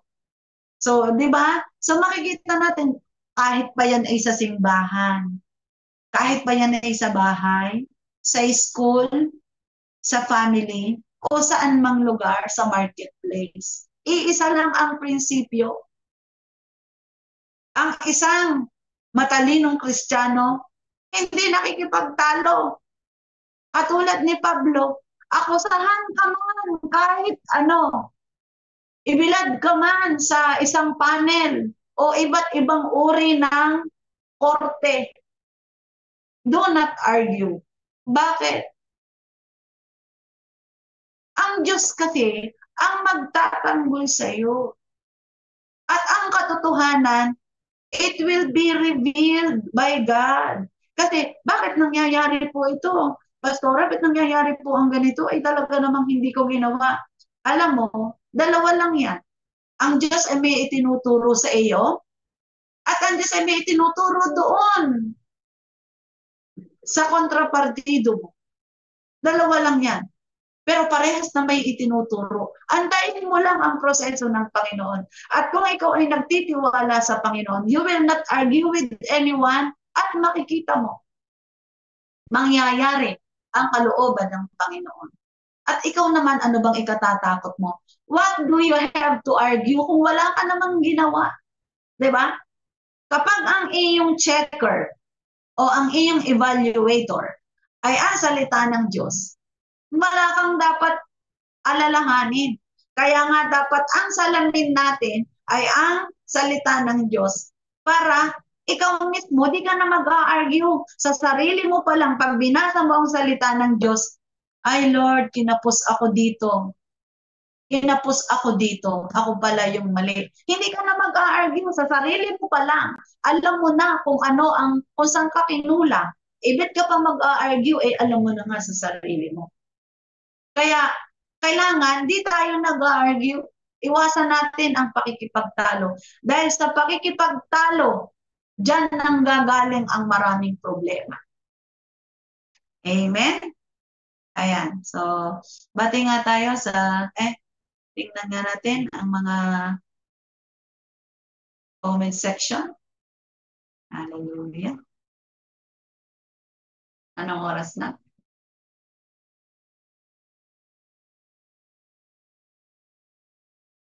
Miranda Law daw ang tawag sa binabasa sa nahuling akusado. Ay, yung pala yun.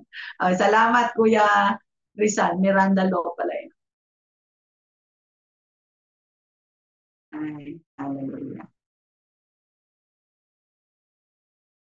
Ayan.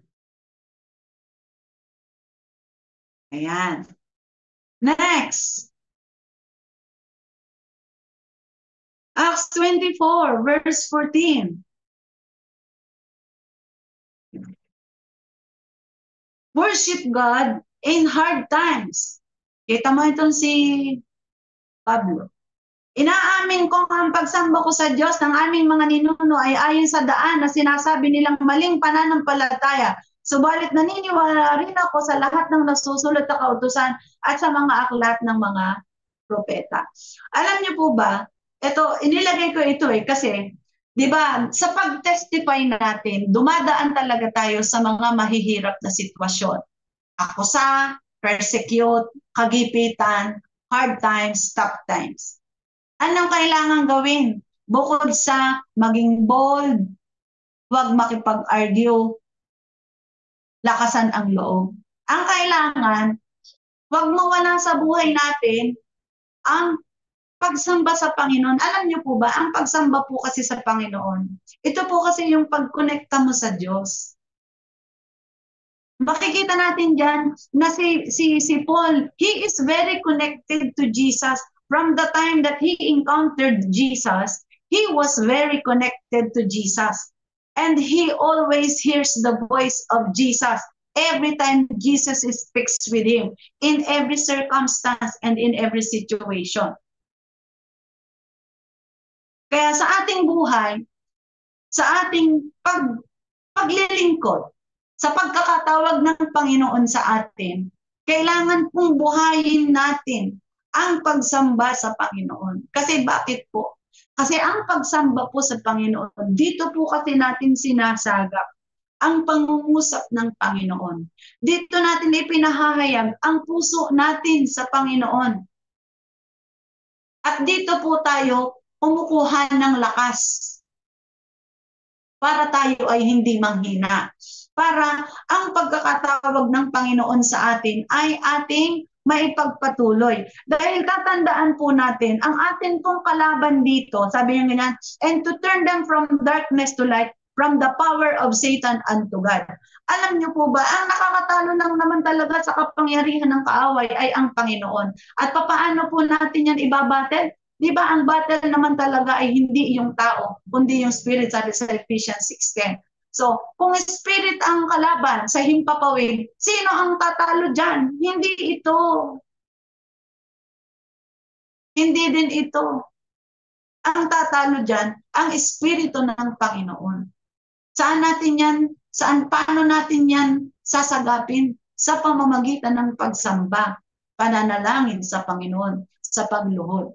Kasi ang Espiritu ng Diyos talaga, siya lamang ang may kapangyarihang kayang magpalakas sa atin. At kaya tayong tulungan para itong mga nadidiliman ng isip ay magkaroon ng liwanag. At yung mga napoposes ng kaaway, ang isip ay magkaroon ng paglaya sa pagkaalipin, sa kasalanan.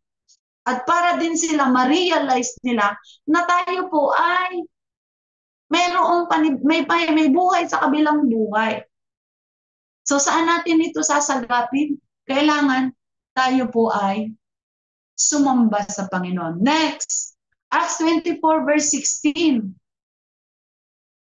We should always maintain a pure conscience.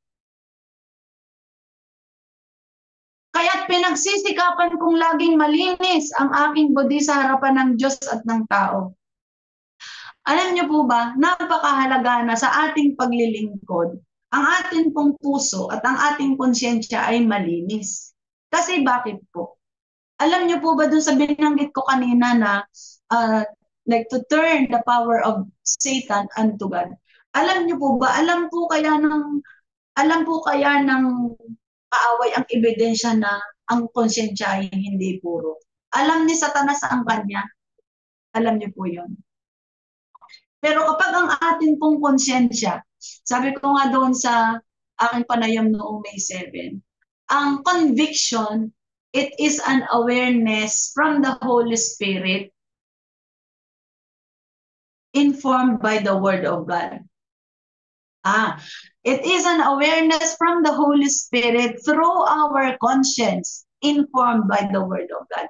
So, ibig sabihin, yun pong ating konsyensya, ito po kasi yung nakaka-perceive ng right or wrong sa mata ng Panginoon.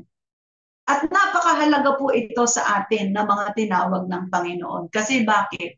Kasi kapag po ang ating puso ay puro, alam niyo po ba, ang Espiritu Santo talaga, kinakatagpo po niya ng ating spirit.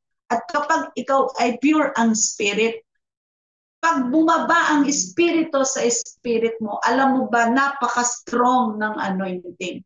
Alam niyo ba kung bakit si Pablo ay nakakatagal? Kasi bakit? Talagang total turnaround at grabe ang kanyang pagkatanggap sa presensya ng Panginoon. Grabe din naman yung kanyang kapag-repent. Buong-buo ang kanyang pagkakatanggap sa Panginoon as a whole.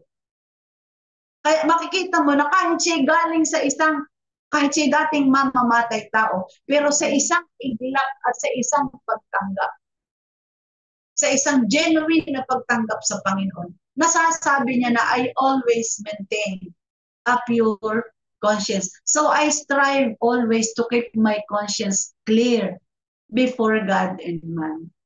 Alam niyo po ba mga kapatid, ito po yung isang marka ng isang tunay na Kristiyano. Na sa atin, ang paglilingkod po natin, dapat alam natin na ang ating audience ay ang Panginoong Hesus. Paano po natin ito makikita? Paano po natin ito patutunayan? Di ba tayo lahat ay lingkod ng Diyos. Marami tayong ginagawa sa simbahan. Napakadaling ipakita na parang tayo ay banal at maayos ang ating ginagawa, lalo na sa simbahan. Pero alam niyo po ba, yung always keep my conscience clear, alam niyo po ba kung sinong nakakaalam yan? Si Lord po kasi nakakaalam yan eh. Kasi, paano mo malalaman na ang iyong conscience ay hindi pure? Salaminin mo po sa Word of God. Ang isang sample ay yung sinabi ko kanina, nakapagpatawad ka na ba? Kapag ka ang iyong puso parang walang nangyari, ibig sabihin clear na ang iyong konsyensya. Wala nang nakatago doon sa loob. Yun ang isang example. Halimbawa, pangalawa, sa ating paglilingkod. Ang ating pong paglilingkod, halimbawa doon sa 24/7, sa ating pananalangin o sa ating daily devotionals. Alam niyo po ba, makikita mo diyan kung talagang ikaw ay yung talagang totoo sa iyong puso yung ginagawa mo. Alam mo, yung bang hindi ba religious, ginagawa mo ang isang bagay, hindi dahil sinabi ko, hindi dahil sinabi ng tao, hindi dahil kailangan itong gawin. Kundi ginagawa mo ito dahil mahal mo ang Panginoon. So, ang clear conscience, it is based on your true love for God. Na kapag sinabing true love, talaga namang maiibig mo ang isang taong hindi kaibig-ibig. At alam mo po ba yung clear niyan, talagang wala ka talagang i-violate na word. Na kapag binasa mo yung salita, masasabi mo na, Lord, salamat. Kasi, salamat sa biyaya kasi nasusunod ko itong salita mong ito. Biyaya mo ito. Pero alam mo ba na kahit ang salita ay nababasa mo, minsan, hindi mo natutupad, hindi mo nagagawa. Halimbawa, yung pagpipigil sa sarili. Dito mo makikita na alam mo yun, yung ay hindi ako nakapigil. Alam mo yun.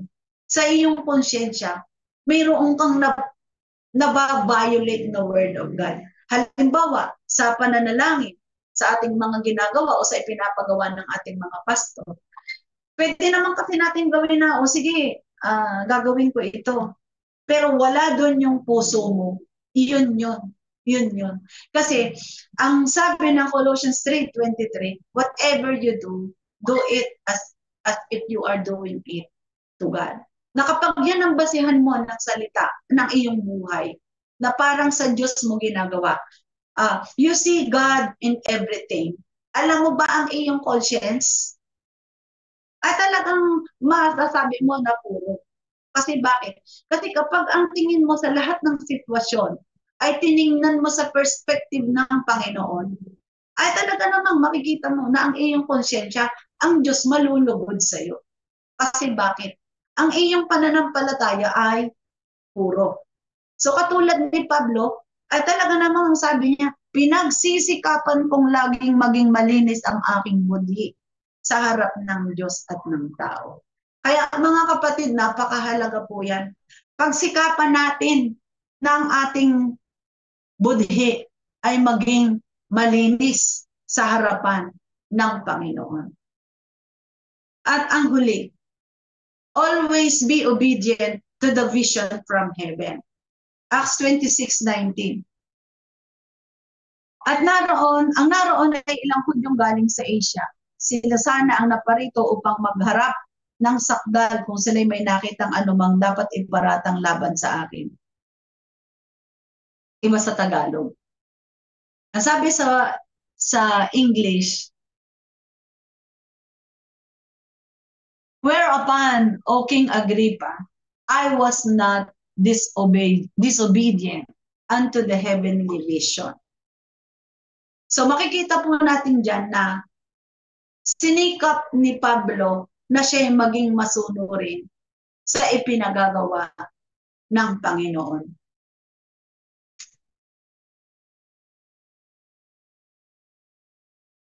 Sabi nga doon sa 22-23, verse 22 to 23.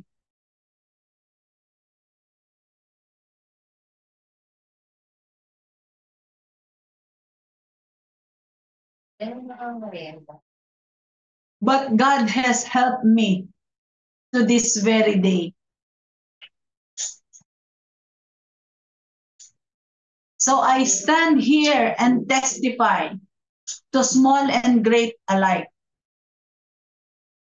I am saying nothing beyond what the prophets and Moses said would happen. That the Messiah would suffer and the first to rise from the dead would bring the message of life to his own people and to the Gentiles.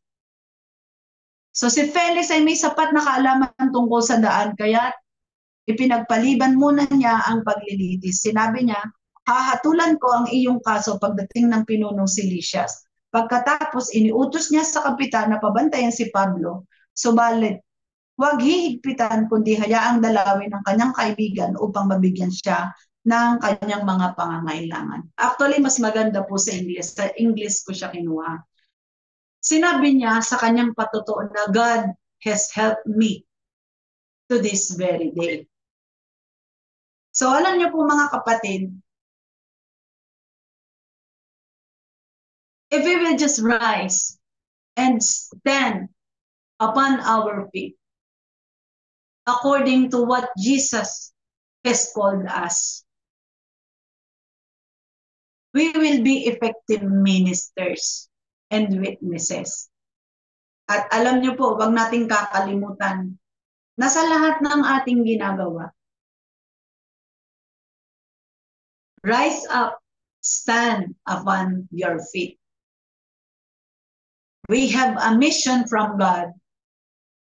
We are instruments to open the eyes of the Jews and Gentiles, to turn them from darkness to light, from the power of Satan unto God, that they may receive forgiveness of sins and inheritance among them which are sanctified by faith that is in me. So wag po natin kakalimutan itong 5 bagay na ito. Kasi ito po talaga ang ipinagagawa ng Panginoon. At ang mga steps, kailangan tayo ay sumunod sa Panginoon, maging mabilis sa pagsunod. Lakasan natin ang loob. Huwag na tayong makipag-argue. Sambahin natin ang Panginoon sa hirap man, kahit gaanong hirap. At i-maintain natin ang ating pusong malinis. At lagi tayong sumunod sa ipinagagawa ng Panginoon. Dahil ang sabi ng Panginoon, God has helped me to this very day. Alam niyo po si Pablo, ginamit po siya ng Panginoon na minister kay Ananias na punong pari, kay Felix na gobernador ng Roma, hanggang nakarating siya kay Haring Agrippa. At alam niyo po ang ginawa niya, he just testified. He just witnessed his encounter sa Panginoon. Alam niyo pa na pinagninilayan ko itong mensaheng ito nung binabasa ko yung 22, 23, 24, 25, 26 ng Acts. Nakita ko dito na sabi ko sa aking asawa, mahal, si Pablo pala ay nag-testify lang. Minsan pinahihirap natin ang pagwiwin. Alam niyo po, ang kailangan lang pala ikwento mo ang enkwentro mo sa Panginoon. Naalala ko sina Pastor Dong at sina Pastor May. Di ba? Sa kanilang pagta-travel sa iba't ibang bansa, ano ba ang kanilang ginagawa? Kung bakit ang mga tao ay nai-inlove sa Panginoon, ikinukwento lang pala nila ang kanilang encounter sa Panginoon. At yung encounter nila, yung mga bagay na nakikita nila, at yung mga bagay na ipinakikita pa, yun yung ikinukwento nila sa mga tao. Nakatulad ni Pablo, nakarating siya sa puno ng matataas na tao, sa punong pari. Nakarating siya sa gobernador. Nakarating siya sa hari. Alam mo kapatid, ikaw dyan, na nandyan sa Facebook, hindi kita kilala, o maaaring kilala kita. Maaaring sa paglilingkod mo, ikaw ay parang tinatrabangan, o kaya ang dami mong tanong, o kaya maaaring ang iyong ini-evangelize ay ang iyong asawa, o maaaring nandoon sa sirko ng iyong pamilya. Alam mo, ang hamon ngayong hapon, tumayo ka. Tumayo ka ng mabilis. Tumayo ka ng mabilis. Magpagamit ka sa Panginoon. Kasi bakit? Mahalaga ang ipinagagawa ng Panginoon.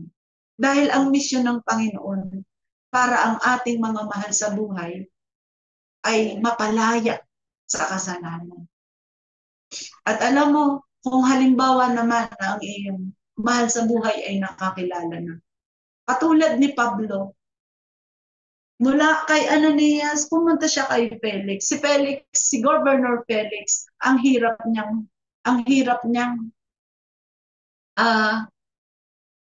mataas na tao siya. Pero alam mo, nakinig siya sa sinasabi ni Paul. Pinahintulutan niyang magpahayag at mag-testify. Alam niyo po, huwag lang tayong matakot na mag-testify, mag-witness. Alam niyo po ba, makikinig naman sila. Kasi bakit? Kwento po kasi yan ng Diyos sa atin.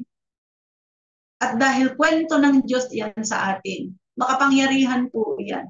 Dahil binago ang buhay mo kaya makapangyarihan yan.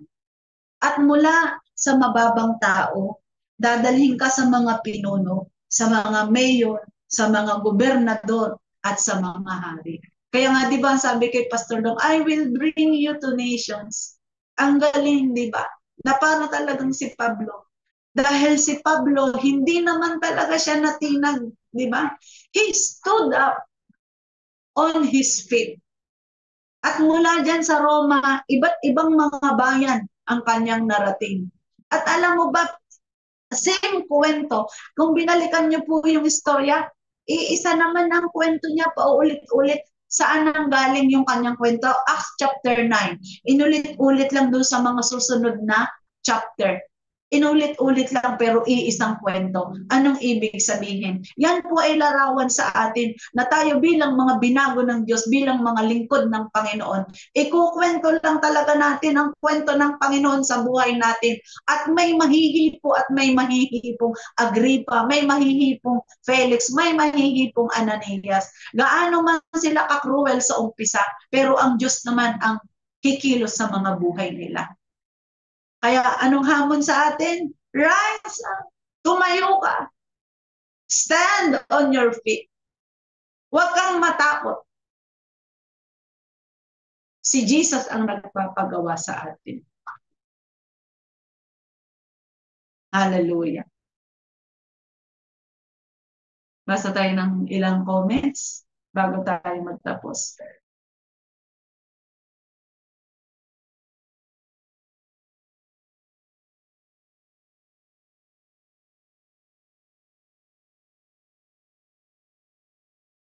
Okay, so ngayong hapon, maring ikaw kapatid ay nakinig at napagpala ng mensahe. Kung ikaw ay napagpala, maaari po kayong mag-message sa aming staff at ipahayag po ninyo, i-testify po ninyo ang kabutihan ng Diyos sa buhay mo. Tayo po'y manalangin. Hallelujah. Panginoong makapangyarihan, kami po'y nagpapasalamat sa iyong mensahe ngayong araw. Salamat po sa iyong paalala sa amin na Di namin dapat isipin yung mga bagay na nagiging sanhi o nakakapagpabigat sa amin. Ang sabi mo nga, kahit na kami hindi karapat-dapat, gagamitin mo kami. Kahit na hindi namin kayang suklian ang iyong kabutihan sa amin, gagamitin mo pa rin kami. At ang paalala mo sa amin, tumayo kami. Kasi ang lakas naman namin sa iyo nang gagaling. Kaya sa hapong ito, Panginoon, kasama ko ang mga kapatid na sumusubaybay sa Facebook. Dalangin ko, O Diyos, na kung meron mang nanghihina sa kanila, ang lakas ng Espiritu Santo at yung liwanag na natanggap ni Pablo nung may enkwentro niya, ikaw, ang siyang dumaloy din at puspusin ang aking mga kapatid na nanonood ngayon. Kung mayroon silang mga karamdaman, kung mayroon man silang mga pagkabulag, unveil their eyes with your light. Salamat, Panginoon, sa kaliwanagan ng isip at naniniwala kami, O God, na sa pamamagitan ng paalala na ito, muli kaming sisigla at tatayo kaming malakas upang gawin ang iyong ipinagagawa. Karangalan po namin, Panginoon, na kami ay maging bahagi ng iyong ginagawa. Patawarin mo po kami kung minsan kami po ay sumasalamsa sa panawagan mo. Patawarin mo po kami kung kami ay nadidelay dahil hindi namin nauunawaan. Kung kami mabagal sa aming pagsunod. Patawarin mo po kami kung kami sumusuway. At sa oras na ito, salamat po dahil kami ay na-remind mo. At tunay nga, Panginoon, karangalan namin ang maglingkod sa iyo. At excited kami, Panginoon, sa panibagong pagkakagamit mo. Isang panibagong kalakasan ang iyong ibinigay sa amin. At kami maglilingkod, Panginoon, dahil kami ay isinendo mo. Kaya sa hapong ito, nagpapasalamat kami, ibinabalik namin ang parangal at ang pagluwalhati sa pangalan ng Panginoong Jesus. Ang lahat ay magsabi na, Amen. Ayan. So, yan po. Muli, magandang hapon at kayo po ay inaanyayahan namin sumubaybay araw-araw mula alas 2 hanggang alas 4 dito sa Daily Life Sharing, Real Life, Real Talk, Real Life Talk. Thank you so much po. Magandang hapon.